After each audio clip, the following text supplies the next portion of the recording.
Hi everyone. Today I'm going to show you how to create your very own pop art style self-portrait using your Mona Lisa self-portrait. So what we're going to do is open Photoshop and we're going to click open. We're going to find our Mona Lisa self-portrait, the one that we edited the other day. And I've got mine here. Well, it's actually not mine, it's Mary's. So thank you, Mary, for letting me use it. And here's my image that I'm going to edit. Next thing I'm going to do is I'm going to open up my layers and my history palette.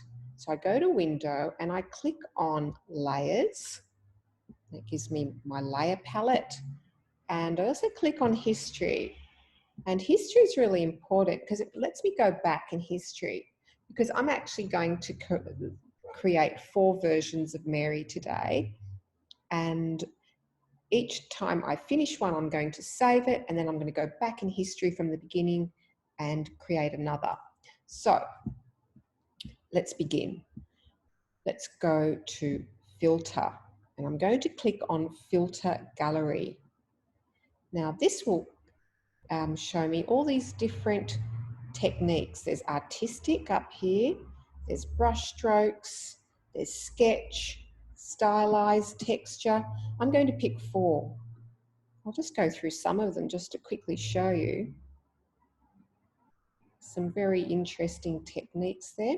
And as you click each one, you'll notice that the options change on the right.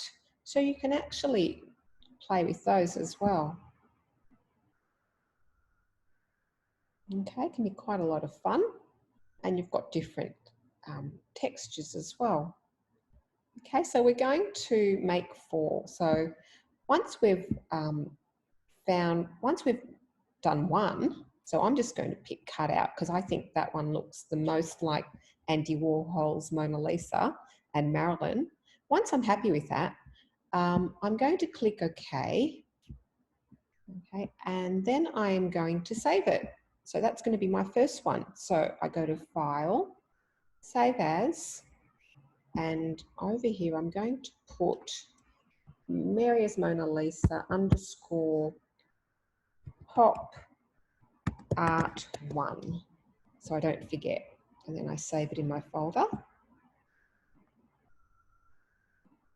Okay, now when I'm ready for my second one, all I have to do is go back in history and start again. So now I can go to Filter, go back to Filter Gallery and pick a different one.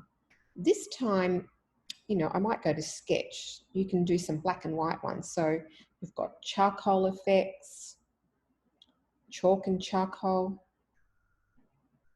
photocopy effect, torn edges, which is kind of interesting, and you can actually play a little bit with the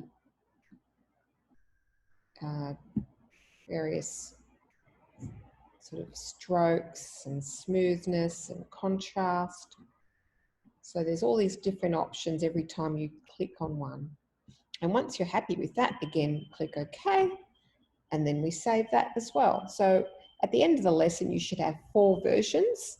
And then next lesson, I'm going to show you how to put all 4 together so that we can end up with a Andy Warhol style one that looks like this.